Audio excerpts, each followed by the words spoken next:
पूर्वी दिल्ली नगर निगम में स्वास्थ्य समिति के चेयरमैन हमारे साथ हैं प्रमोद गुप्ता जी। प्रमोद जी, आप जोन चेयरमैन रह चुके हैं 2 बार, काफ़ी अनुभव है आपको भी, और समिति के स्वास्थ्य समिति के चेयरमैन बने हैं। आज आपने पहली मीटिंग ली, इंक्रोचमेंट का काफ़ी मुद्दा रहा उसके अंदर, कैसे निवारण करेंगे उसका? देखिए, ईडीएमसी क्षेत्र दिल्ली की सबसे घनी आबादी का क्षेत्र है और दुर्भाग्य से बजट के तौर पर, संसाधनों के तौर पर हमारे पास उतने साधन नहीं हैं और उसके ऊपर दिल्ली सरकार का बजट ना देने का लगातार जो रवैया है वो ईडीएमसी को कष्ट पहुंचा रहा है, यहाँ की जनता को कष्ट पहुंचा रहा है। मगर उसके बावजूद भी ईडीएमसी संघर्ष करते हुए लोगों की सेवा कर रही है और इंक्रोचमेंट लगातार, चूँकि यूपी से लगता हुआ बॉर्डर है ईडीएमसी का चारों तरफ, वो अपने आप में एक समस्या का कारण है। इंक्रोचमेंट और अवैध रूप से चल रहे मीट की रेडियाँ या खाने पीने की रेडियाँ, ये प्रमुखता से विषय उठा। इसके ऊपर जो रेड करने का तरीका है, वो तरीका मेरी समझ से प्रश्न चिन्ह उस पर लगता है और आज स्पष्ट रूप से इस कमेटी में कह दिया गया है कि जिस तरीके से कर रहे थे वो तरीका होने वाला अब आगे नहीं है। इसमें कुछ नयापन, इसमें कुछ नया सुझाव, इसमें कुछ नए तरीके से समय बेसमय बिना सूचना दिए कुछ औचक तरीके से, जिससे ये चीज़ सार्थक हो। आज हमने कुछ इंक्रोचमेंट उठाई, 2 दिन बाद वो पैसे दे के छुड़ा के ले गया, फिर उसी स्थान पर लगा ली।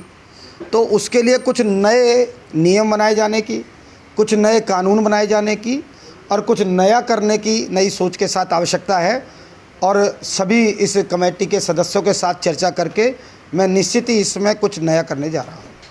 इंक्रोचमेंट के बारे में आपने अच्छी बातें बताई, मगर सूत्रों से माने कई अधिकारियों का कहना है कि हम इंक्रोचमेंट उठा के लाते हैं, रेहड़ी पटरी खोमचा उठा के लाते हैं। कई निगम पार्षदों के फ़ोन आते हैं, निगम पार्षद कहते हैं छोड़ दो इसको, तो उनको छोड़ना पड़ता, मजबूरी बनती है कई बार। देखिए, समस्या किसी की सिफारिश या इसमें एक चीज़ और आपकी बात में मैं जोड़ दूं, या कहीं आपसी मिली भगत के अंदर करके किसी को छोड़ देना नहीं है कि 200-400 रुपये लेके कहीं छोड़ दिया। ऐसे बेईमानी करने वाले लोगों को हमेशा दंडित किया जाता रहा है, आगे भी हम उन पर पैनी नज़र रख के दंडित करने की कोशिश करेंगे। मगर वो सब करने के बावजूद भी इस समस्या का मूल समाधान नहीं हो पा रहा है। मैं मूल समाधान की तरफ जाने की कोशिश कर रहा हूँ कि कुछ ऐसा हो जिससे ये इंक्रोचमेंट परमानेंट हटे।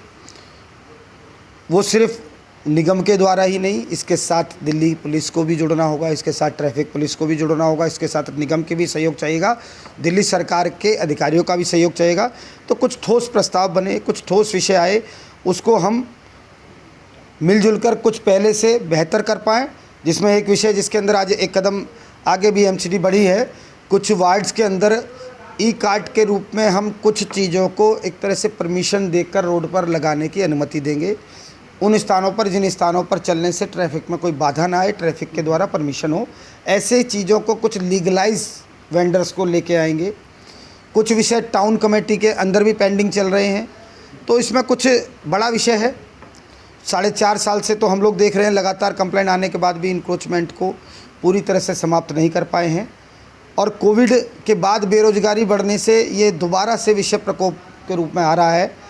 तो कुछ मानवता का भी दृष्टिकोण लेना पड़ेगा, मगर कानून सर्वप्रथम है, उसको ध्यान में रखते हुए कुछ बेहतर करने की कोशिश है। बहुत ही अच्छा बताया आपने कि कोविड के बाद बेरोजगारी बढ़ी है, जिससे रेहड़ी पटरी रोड पे आ गई हैं, लगने शुरू हो गई हैं। और प्रधानमंत्री हमारे नरेंद्र मोदी जी ने भी स्वनिधि योजना के तहत 10,000 रुपये का लोन दिया है लोगों को। तो इससे भी काफ़ी रेहड़ी पटरी आई है रोडों पर और इंक्रोचमेंट भी बढ़ा है।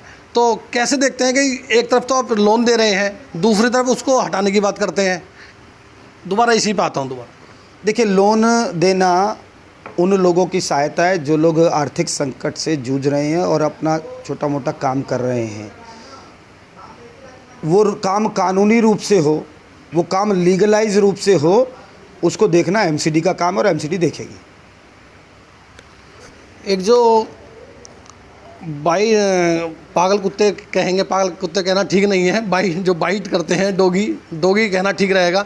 मगर उनको आपके पास कुछ ना, तो उनको उठाने के लिए गाड़ियां होती हैं कई बार, और ना उनके रखने के लिए कोई आपके व्यवस्था है। आप दिल्ली सरकार पे थोप देते हैं सारी बातें।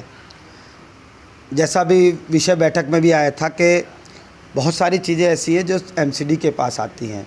मैं आपकी जानकारी के लिए बताऊं कि जो पेट्स या पालतू जानवर की श्रेणी में आते हैं उन पर एक्शन करना निगम का काम है।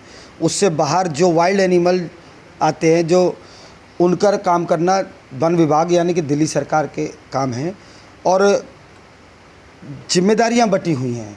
होता क्या है कि एमसीडी के लोग और निगम पार्षद सरलता से जनता के बीच में उपलब्ध हैं, उन तक लोग अपनी समस्याएं रखते हैं। मगर दुख इस बात का है कि दिल्ली सरकार अपनी जिम्मेदारियों से नदारत रहती है। कश्मीरी गेट के ऊपर उनका एक केंद्र है जिनको ऐसे बीमार जानवरों को उठाना है, वन विभाग है जिनको ऐसे बंदरों पर या ऐसे आवारा पशुओं पर कार्रवाई करनी है, वो नदारा रहता है। उनकी एक्टिविटी देखने के लिए ना के बराबर है। मैंने अभी अधिकारियों से बात की है क्या और वो मुझे जानकारी देंगे। अगर हम उनको अगली बैठक में बुला सकते हैं तो हम उनको पत्र लिखेंगे कि वो हमारी बैठक में आए और जनता की पीड़ा जो निगम के प्रतिनिधियों के द्वारा है उन तक पहुंच सके, उसमें कुछ ना कुछ नया करने का प्रयास है। प्रमोद जी, आप अभी नए नए स्वास्थ्य समिति के अध्यक्ष बने हैं और डीवीसी कर्मचारी काफ़ी परेशान रहते हैं। कई बार से 4.5 साल हो गए हैं उनको भी, आपके कार्यकाल को देखते हुए भी, मगर उनको पक्का होने की बात उनके मन में रहती है हमेशा। कहाँ तक सही है आपके? देखिए, हर वो कर्मचारी जो नियमित है या टेम्परेरी काम कर रहा है उसको उसकी नियम शर्तों और कंडीशंस के साथ निगम में लिया गया है और उन नियमों का कंडीशन का भरण पूर्ण हो, ये जिम्मेदारी अधिकारियों की है। मैं कहीं अगर किसी के साथ अन्याय हो रहा है तो निश्चित तौर पर उन अधिकारियों से बात करूंगा।